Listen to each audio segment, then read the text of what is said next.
सामान्य साथियों, नमो बुद्धाय, जय भीम। हमेशा की बात आज हम पुनः लेकर आ गए हैं डॉक्टर अंबेडकर संदेश। आज का अंबेडकर संदेश बेहद खास होने वाला है। जैसा कि पिछले अंबेडकर संदेश में आप सुन चुके हैं कि बाबा साहब डॉक्टर भीमराव अंबेडकर ने जो एवले के मैदान में 13 अक्टूबर 1935 को धर्म परिवर्तन के लिए को लेकर एक जो घोषणा की थी कि मैं अस्पृश्य हिंदू धर्म का दाग लेकर पैदा हुआ, यह बात मेरे बस की नहीं थी, परंतु मैं हिंदू धर्म का दाग लेकर मरूंगा नहीं, ये बात मेरे बस में थी।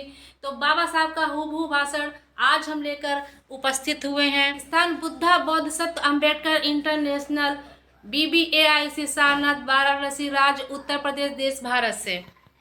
विषय है मुक्ति कौन पथे।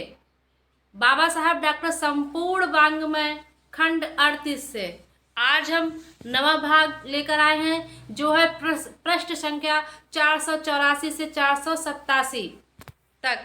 महार परिषद में 31 मई 1936 के दिन डॉक्टर बाबा साहब अंबेडकर ने सज्जनों, भाई एवं बहनों, हिंदू धर्म में आपके प्रति क्या सहानुभूति है। अनुभव सहानुभूति के बारे में केवल शून्य ही है, ऐसा ही कहना पड़ेगा। आप कहीं भी जाइए, आपकी तरफ कोई भी अपनत्व से नहीं देखेगा। आप इस बारे में कर ही चुके हैं। आप इस बारे में कर ही चुके हैं। अपनत्व की भावना बिल्कुल नहीं है और हिंदू आपको परायों से गैर भी मानते हैं। एक ही गांव में रहने वाले स्पृश्य और अस्पृश्य के बीच का नाता पड़ोस में रहने वाले भाइयों के आपसी रिश्ते जैसा कभी नहीं होता है। दो परस्पर विरोधी सेना के गुटों की छावनियों जैसा माहौल होता है। हिंदुओं को मुसलमान जितने करीब लगते हैं, उनका साथ जितना स्नेह भाव होता है, उसका शतांश भी आपके प्रति नहीं होता है।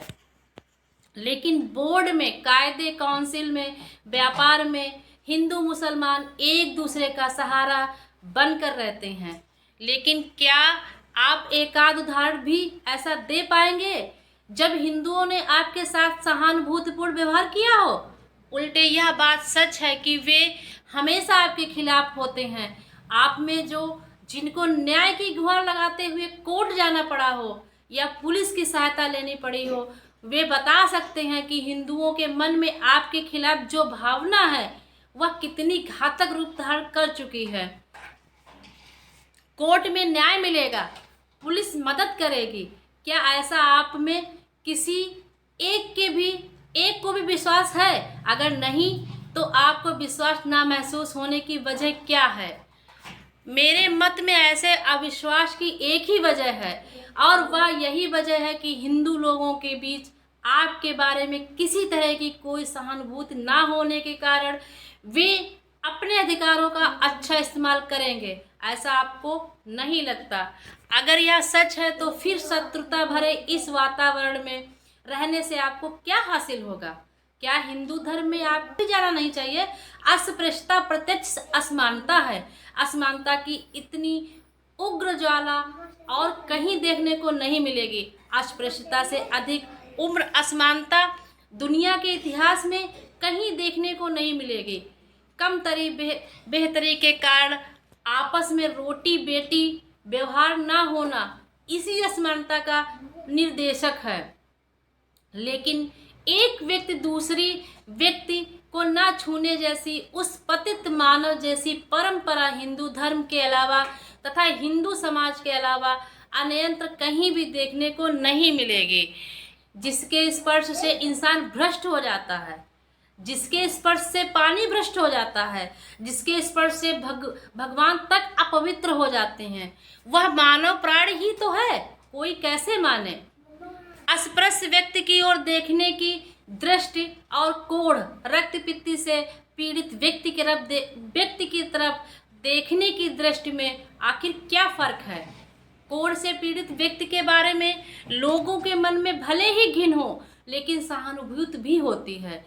लेकिन आपके बारे में सहानुभूति तो नहीं ही होती है, घिन जरूर होती है। रक्तपित्ती कोढ़ से ग्रसित इंसान से भी आपकी स्थिति हीन है।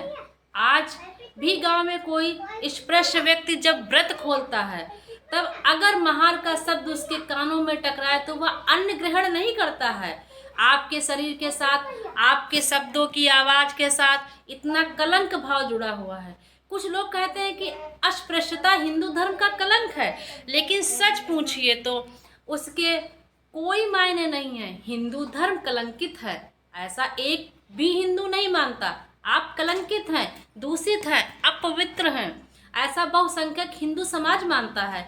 आप इस हालात में कैसे पहुँचे? मुझे लगता है कि हिंदू धर्म में रहने के कारण आपकी ये हालत हुई है। जो मुसलमान हुए उन्हें हिंदू लोग अस्पृश्य नहीं मानते, आसमान नहीं मानते। आप में से जो लोग ईसाई बने उन्हें लोग अस्पृश्य या आसमान नहीं मानते। श्रावणकोर में हाल में ही जो एक घटना घटी है वह सोचने लायक है। वहाँ की थिया जाति के अस्पृश्यों को रास्ते पर चलने की मनाही है। हाल ही में उनमें से कुछ लोगों ने सिख धर्म स्वीकार किया। आप शायद जानते ही होंगे, अस्पृश्य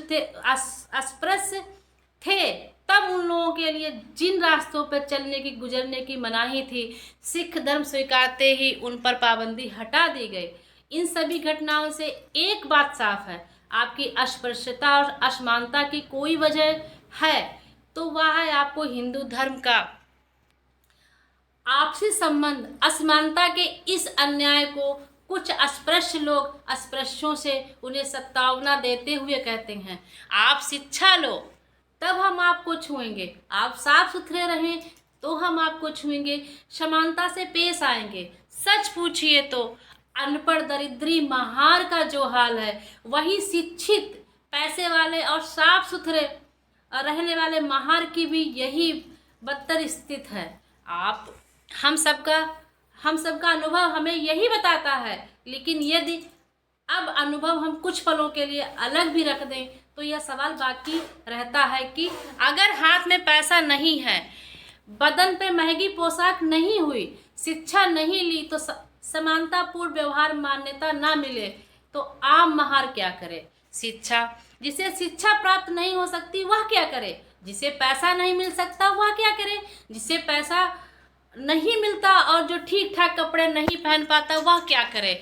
उसे समानता कैसे मिलेगी? ईसाई धर्म में मुसलमान धर्म है, समानता की जो शिक्षा दी गई है उसका ताल्लुक विद्या, धन, पोशाक, वीरता आदि बाहरी चीज़ों से बिल्कुल नहीं है। इंसान का इंसान ही होना महत्वपूर्ण है, ऐसा इन दोनों धर्मों में माना जाता है और इंसान होना ही सबके लिए आदरणीय होना है। ये दोनों धर्म सिखाते हैं कोई किसी का अपमान ना करे, कोई किसी को अपने से नीचा आसमान ना माने। हिंदू धर्म सीख का पूरी तरह से अभाव है। जिस धर्म में मनुष्य के मनुष्यत्व की कोई कीमत नहीं वह धर्म किस काम का? और ऐसे धर्म को सीने से लगाकर रखने में कोई फायदा नहीं। इसके जवाब में कुछ हिंदू लोग उपनिषद का साक्ष्य देते हैं, सेखी बघाड़ते हैं कि ईश्वर सब जगह व्याप्त है। विज्ञान और धर्म दोनों बिल्कुल अलग अलग हैं। कोई बात वैज्ञानिक सिद्धांत है या धर्म की दी हुई सीख है, इसके बारे में सोचना चाहिए। लोग मानते हैं कि सबसे एक ही ईश्वर का वास होता है, सब में एक ही ईश्वर का वास होता है, यह वैज्ञानिक सिद्धांत है। धर्म के सिद्धांत का बर्ताव से संबंध होता है, विज्ञान से नहीं। सब में एक ही ईश्वर वास धर्म की दी गई सीख नहीं है, यह वैज्ञानिक तथ्य है। हालांकि हिंदू लोग इस बात को मानकर नहीं चलते, यही मैं आपको बताना चाहता हूँ। यह एक तरह से सबूत ही है। उल्टे मैं तो यही कहूँगा कि अगर हिंदू कहते हैं कि सबके अंदर एक ही ईश्वर वास होता है, यह हिंदू धर्म का सिद्धांत है, बुनियाद है और इसीलिए हमारा धर्म श्रेष्ठ है, तो मैं उनमें बस इतना ही कहना चाहता हूँ कि उनके जितने लोग दुनिया में कोई और नहीं होंगे, उनके जितने नीच लोग दुनिया में कोई और नहीं होंगे। मुंह से सर्वभूत ईश्वर का जाप करने वाले और अपने कृत्यों से प्राणी मात्र को अपमान करने वाले लोगों को बारे में कहा जा सकता है कि वे मुख में राम बगल में छुरी, या फिर बाड़ी महानुभाव की लेकर करनी कसाई की। वाले लोगों में ही शामिल करने लायक हैं। सब में एक ही परमात्मा का वास है। मानने वाले अपनी कृत्य से इंसान को पशु तुल्य ठहराने वाले लोग दाम्भिक हैं। उनका साथ ना दे। चींटियों को चीनी खिलाने वाले और इंसानों को पानी पर पाबंदी लगाने वाले, उन्हें तड़प तड़प कर मरने पर मजबूर करने वाले लोग इंसान कैसे हो सकते हैं। बाबा साहब कहते हैं कि जो लोग चींटी को चीनी चुआते हैं लेकिन इंसान को पानी पीने पे मजबूर कर देते, पानी ना पीने पर मजबूर कर देते हैं, ऐसे लोगों को हम इंसान कैसे माने। वो इंसान कहलाने लायक ही नहीं है। उनके संग के कारण आप पर क्या असर हुआ है इसका आपको पता ही नहीं है। आपकी इज्जत गई, मान सम्मान गया। सच कहें तो हिंदू समाज में ही आपका कोई मान सम्मान नहीं है। यह कहना वास्तविकता को नापना हो तो कम है। आपको केवल हिंदू लोग ही अस्पृश्य नहीं मानते, वरन मुसलमान और ईसाई लोग भी आपको नीचा समझते हैं। सच कहें तो मुसलमान धर्म में और ईसाई धर्म में भी श्रेष्ठ कनिष्ठ ऊंच नीच जैसा भेदभाव जगाने वाली सीख नहीं दी जाती है। इसके बावजूद वे लोग आपको निचले दर्जे का मानते हैं। इसकी क्या वजह है? इसकी वजह यही एक है, हिंदू लोग आपको निचले दर्जे का समझते हैं, इसलिए मुसलमान और ईसाई लोग भी आपको निचले दर्जे का समझते हैं। अस्पृश्य को अगर हम अपने समान समझने लगे तो हिंदू लोग हमें अस्पृश्यों के जैसा जितना नीचे समझेंगे। इस डर से मुसलमान ईसाई लोग आपके साथ हिंदुओं की तरह अस्पृश्यता का व्यवहार करते हैं। हम हिंदू समाज में हीन करार दिए गए। इतना ही नहीं, वरन हिंदुओं के द्वारा दिए जाने वाले असमान बर्ताव के कारण हम पूरे भारत देश में सबसे कनिष्ठ माने गए हैं। अपमान की इस स्थिति को टालने के लिए, इस कलंक को धो डालने के लिए, नरदेह का सार्थक करने के लिए अगर कोई उपाय है तो वह एकमात्र उपाय है हिंदू धर्म का, हिंदू समाज का त्याग करें।